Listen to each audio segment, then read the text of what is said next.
What we're going to show you is shocking. And Christy, I would ask you if you, I don't know if you got your glasses. I have. I can see. I have Nor's. It says cream of spinach soup in a, well, an interesting mix. I don't quite know what it's a recipe mix. Yeah. You mix it in with various things, and it sounds so delicious. Would you read what is down there? Some of the ingredients? Yeah. All right, wheat halfway, flour. yeah, all right, hydrogenated soybean That's oil. It. Hydrogenated, all right. Maltodextrin, right. Chicken fat, monosodium glutamine. You stop right there. What is that? Monosodium glutamine. Glutamine? Glutamate. MSG.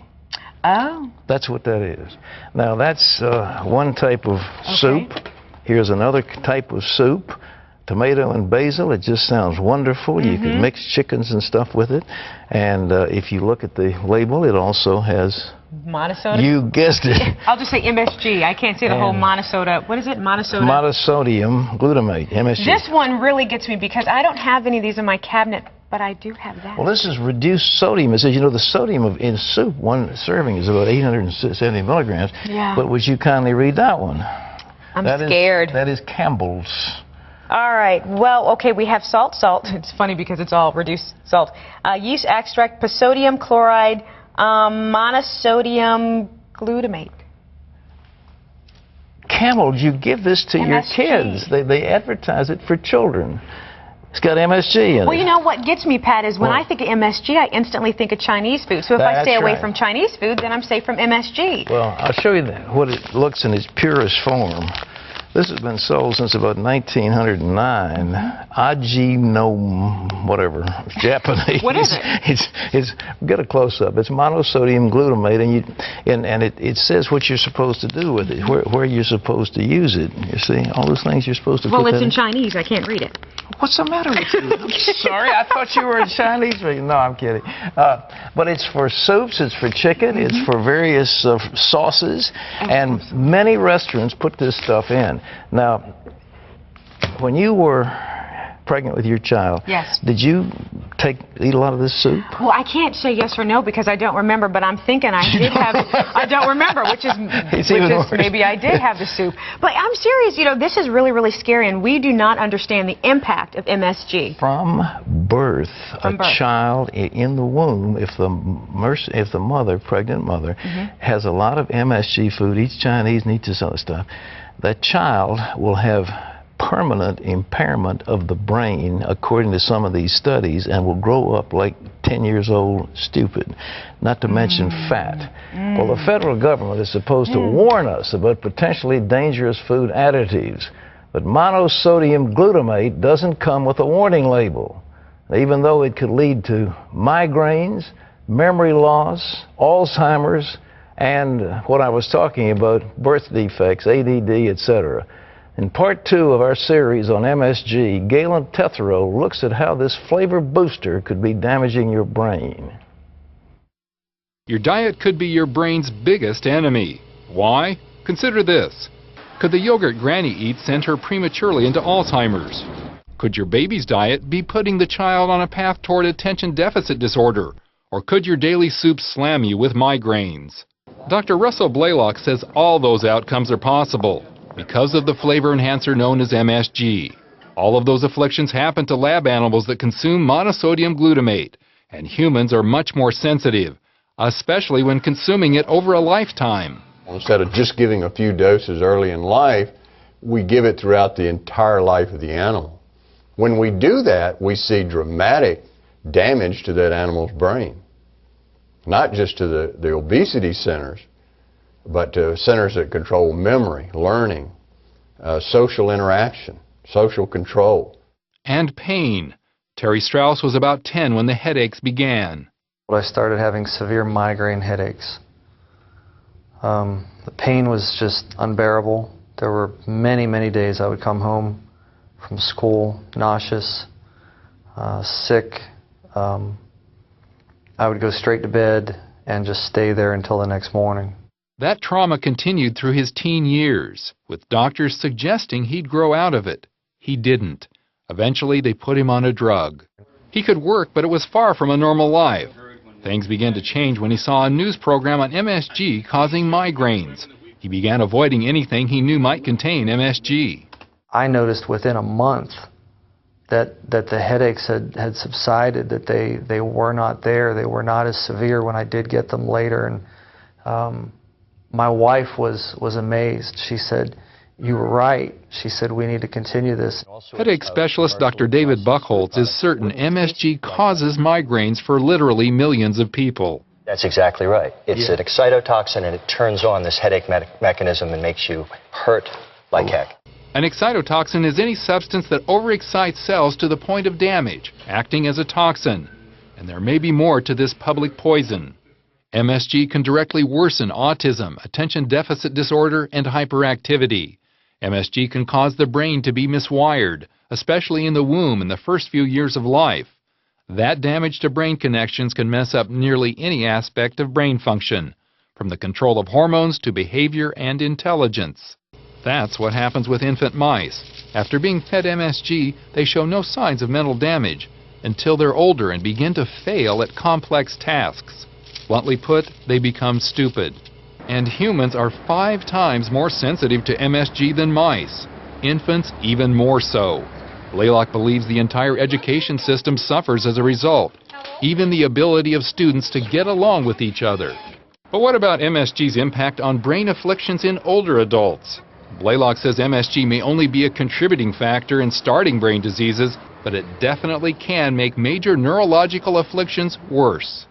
Alzheimer's disease, ALS, sometimes called Lou Gehrig's disease, multiple sclerosis, strokes, Parkinson's disease. They all involve excitotoxins doing harm.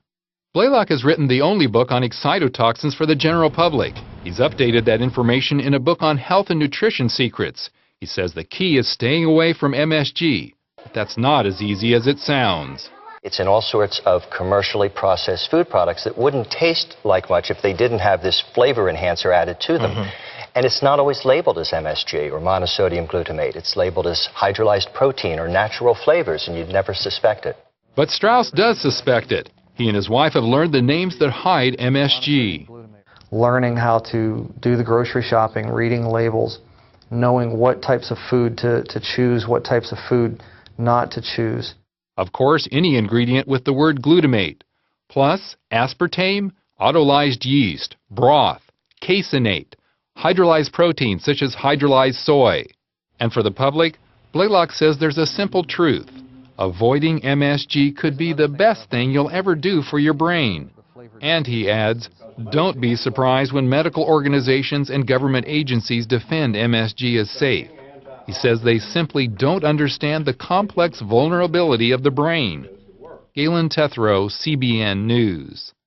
Ladies and gentlemen, we're not here to scare you, but we sure are here to warn you, and Galen is here with us. Galen, this is an absolute horrible, frightening report.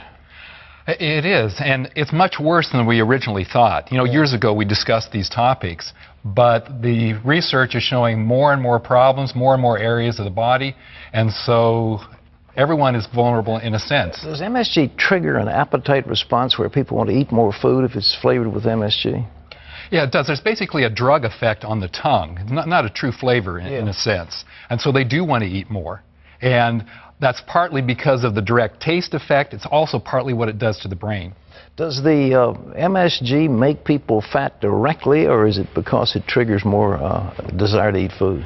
Well, it's really a secondary effect. It's partly the food and partly that the hormones are messed up in the body, including leptin, which is, there's been a lot of discussion about that. Well, Galen, if a nursing mother, not a nursing mother, but a pregnant woman, you think camels, Campbell's, chicken, and herbs. I mean, how safe and how wonderful could it be if you're pregnant to eat something like this? It sounds just delightful on the surface, but that baby, who's very tiny, is getting a larger dose than the mother is getting. And what that research that Dr. Blaylock was saying is that it starts out you don't notice it, but when the child gets to 8, 9, 10 years old, that its brain isn't functioning, it's stupid.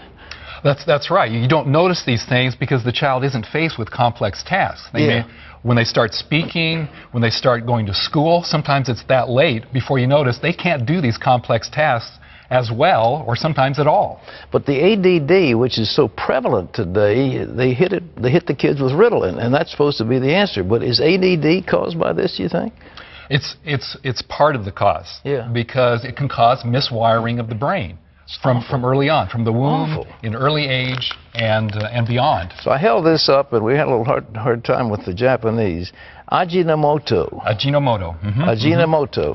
And monosodium glutamate. And is that what does that mean, Ajinomoto? The essence of taste. That's the Japanese name for MSG, and that's the name of the company. But this is made right here in the United States. So they put this in everything, essentially. Well, different forms of it. See, that's the tricky part. Right. Sometimes it's added directly as this, and then it's labeled. You see monosodium glutamate. But it's portions of autolyzed yeast extract and hydrolyzed protein and broth. It sounds all okay. Broth? Broth can. It's not always. See, because the government hasn't required proper labeling. We don't even know. So are you going to take something that may harm you, or are you going to say, well, I'm going to avoid that product? You probably are going to... I mean, you have got to be a food detective to figure... Well, hydrolyzed protein sounds pretty benign. It does. We're all supposed to get protein, right? We're supposed to maybe lower our carbs and increase protein. But unfortunately, a lot of the proteins in all kinds of things, energy bars, etc., are broken down proteins releasing this glutamate and related substances. Well, ladies and gentlemen, we've been talking about NutraSweet and what a devastating effect that has on memory and on brain function. That's another excitotoxin. But this thing is serious. I know it's a pain in the neck to look at the fine print on a box of Knorr's tomato and basil soup that you add water to, and you think, well, isn't this going to be wonderful? And but yes. People shouldn't be discouraged, because the fact is, when I learned about this stuff, we went through the grocery, and sometimes there was two products, same thing, next to each other. One did and one didn't. So you just kind of develop your system. Once you have a system, you can go through your grocery pretty safely. Well, I got all these things out of my own kitchen cabinet that my sweet wife had brought home. And I think these are all destined for the garbage can. But, ladies and gentlemen, if enough consumers begin to object to this, then the manufacturers will find some other way of making their food taste good. We've got two more of these pieces coming up. Yes, we sure do. We're going to talk about heart disease, sudden death heart attack included, and cancer. This stuff acts like fertilizer for cancer. And our final story then is about how do you navigate all this. Well, things that go bump in the night. Ladies and gentlemen, we've got more information on MSG. You can get it by going to our website, cbn.com. Download it for yourself and your family. Christy.